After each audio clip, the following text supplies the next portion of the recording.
El 1 de diciembre del 2019, en la ciudad de Wuhan, en la China central, ocurrió un desastre global que hasta el día de hoy se han confirmado más de 74,000 muertos y también se han confirmado más de 1.43 millones de casos de COVID-19. Y tan solo en más de 200 países les da como resultado más de 82,000 muertes y más de 300,000 casos de recuperación.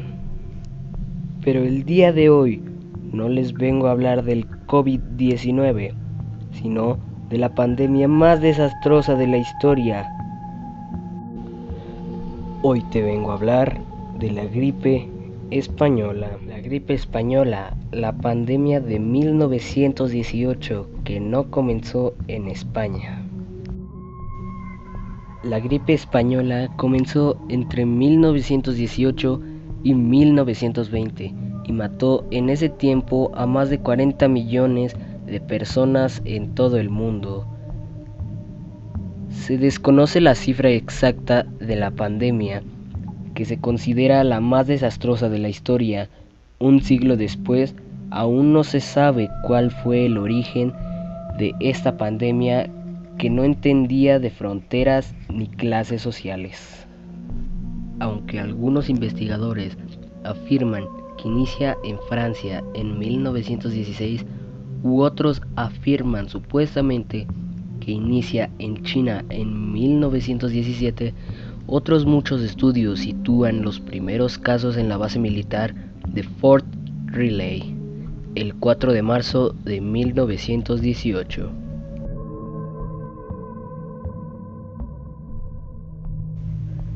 Tras registrarse los primeros casos en Europa, la gripe pasó a España, un país neutral, o sea, que no se inclinó hacia ningún país en la Primera Guerra Mundial.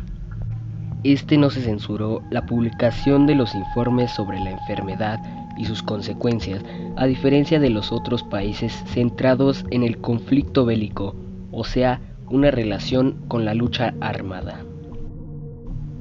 Y además de ser el único país que se hizo eco en el problema, provocó que la epidemia se conociese como la gripe española, y a pesar de no ser el epicentro, España fue uno de los más afectados, con 8 millones de infectados y más de 300,000 fallecidos. La falta de recursos y la falta de desinformación evitaron investigar el origen del virus.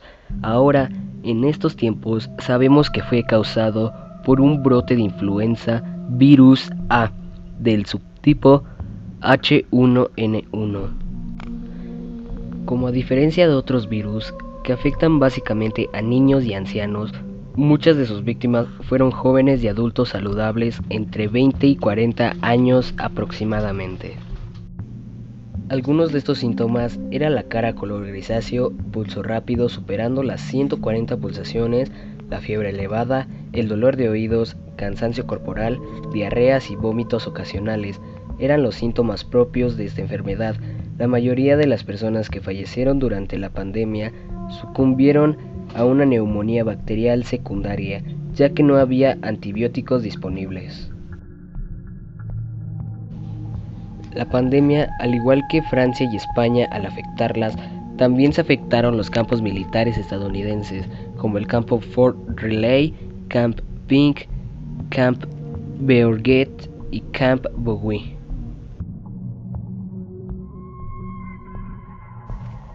Al llegar a agosto de 1918, ya eran cerca de 1,5 millones de soldados estadounidenses infectados. Pero bueno, al parecer el mundo ha pasado por muchos desastres globales y que han marcado la historia. Pero bueno, yo aquí me despido. Adiós.